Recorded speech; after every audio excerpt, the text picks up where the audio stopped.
Jon Pyzel's surfboards have won Stab in the Dark twice, 2 world titles and 4 triple crowns under the feet of John Florence. And he's refined his board so thoroughly here in Hawaii that he believes that one board can handle all 3 waves in the Vans Triple Crown. We headed over to talk to Pyzel about shaping boards for the Florence brothers and tuning pipe boards that'll handle all Hawaiian conditions. Pipeline surfboards in the last few years, maybe even for the last 10 years almost, I think surfboards have really evolved at Pipeline, and especially backside guys. They can really get in super late, so they can sit right under it. Guys are just taking off. They never even go to the bottom. They go halfway down the face, sit on their butt, and drag and get barreled. Since that's kind of changed, we're going with a lot smaller boards. So the 2 boards we have here, this is John's board and then Nathan's board. They're actually really similar from the wide point back. They have almost identical tails and rocker. So John's board is the Ghost. That's kind of like his famous kind of model. In Hawaii, during this time of year, unless it's really pumping, he's almost always on a 6.2. That's kind of like, he's either on a 6.0 or a 6.2. He'll go up to a 6.4 or a 6.6 is pretty much his biggest version of this board that he would ride at Pipe when it's just macking. They all are real similar. The bigger ones aren't way thicker and way beefier and way wider or anything. They all kind of stay under 19 inches wide. They're pretty thin. His volumes are pretty low. This board's just a little over 2.5 inches thick. The Ghost has a shorter nose, like it's chopped off nose basically, so it's wider through the middle of the nose area. The whole outline's a little more parallel through here, which feels like a longer board. So you get more drive out of a shorter board. And since it's so short too, it fits into the curve of the wave really well, like I was talking about before. The rails on these boards, both of these are pretty thin, and especially through this area, like where you're engaging your fins, that way they can just knife into it and it'll hold really well no matter what they do. So Nathan, this is a brand new board of Nathan's that I just stole out of the backyard while he was surfing. So this is called the Next Step, and this board is a 6.4.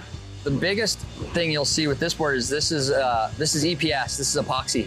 So this board is light. These guys dissect every second in the barrel, like it's pretty crazy. They're ultra aware of it. His feeling was like with a heavier, normal kind of weighted board, that the board tends to drop out from under him. With this board, he feels like it keeps him up on top of the foam ball. The biggest difference with Nathan's boards is they have more rocker all the way through the tip of the board, and they have more of a pulled in traditional kind of shortboardy gun outline.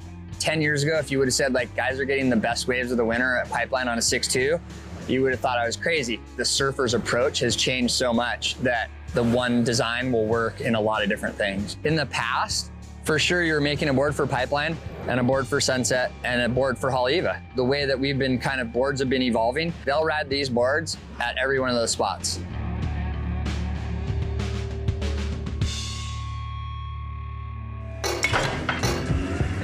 As we've been surrounded by a million different varieties of alternative surfboards, what do you think about the whole one board for all conditions theory? I think that's a good theory. The shaper must really like that, and the glasser and sander. But to be honest with you, I think there's boards for all conditions, but that's from the generation I'm from. But the generation before me was a one board quivers. So the fact of the matter is you're just seeing a circulatory transition or a circulatory trend. I'll tell you who's put that theory to the test over the last few winters, Nathan Florence at all 3 locations. You guys went and talked about Pipeline. We sure did. He gave us his breakdown. We got inside his little mind to see what's happening in there from somebody who grew up in the granules of sand in the beach park at Aukai. So you can't get much more tested and proven than that. The gnarliest conditions at Pipe are on the day of a really fast-moving, long period and rising swell. When it is building, literally every single set is bigger than the one before it, and it catches people unawares all the time. Where would you paddle out on a big day at Pipe? In the beginning, we followed everyone else. You walk way up the beach, anticipating getting dragged down in the current. Lately, right at Gums, there's a small channel. So if you time it right, you don't want to time it wrong because you're going to get caught, but if you time it right, you can take the quick route and get ripped straight out.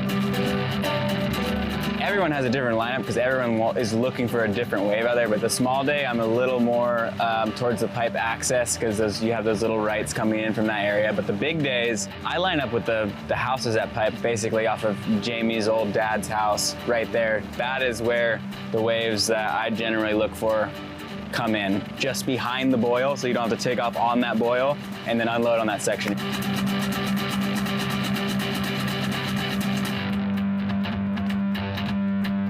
I think it would be awesome to be frontside at pipe, but also I love being frontside at backdoor. It's about an advantage to be a regular foot at pipeline, in my opinion. You get to go frontside at backdoor and then drag your ass at pipe. I think it's easier to be backside on a steep, heavy drop. You can just stay close and tight on your rail. Like you see Jamie, who's the best ever, like he doesn't leave the face ever. I think you could potentially get a longer barrel at backdoor if you get that roll in and then into off the wall. But also on those really west days, guys have gotten barreled all the way through to that gums. We haven't seen pipeline turn into a point in quite some time, and it does. And when you do, it's insane. The best surfers at pipe would go by the guys that have like defined a generation, and the pinnacles of that is Uncle D and Uncle Mike. They won the first Hawaiian World Champions, the Triple Crowns, all of that, and were the masters of pipe for their generation and many around them. And then you'd go to, I guess, Jamie O'Brien. And I think, I mean, it's hard to say because of all those legends in that area, but maybe the best of all time at pipe. The technicality, the barrel riding, the skill of the lineup, the knowledge out there, it's hard to match. You look at any one of his highlight reels and you're like, dude, this is the guy. Do's and don'ts, don't paddle out and don't paddle straight to the peak. Most of those guys out there that sit at the peak sit there because they've surfed it for 15, 20 years. And they started all on the side at gums. So the main do and don't, I guess, would just be take your time and learn pipe. And that's how you're gonna get the best waves.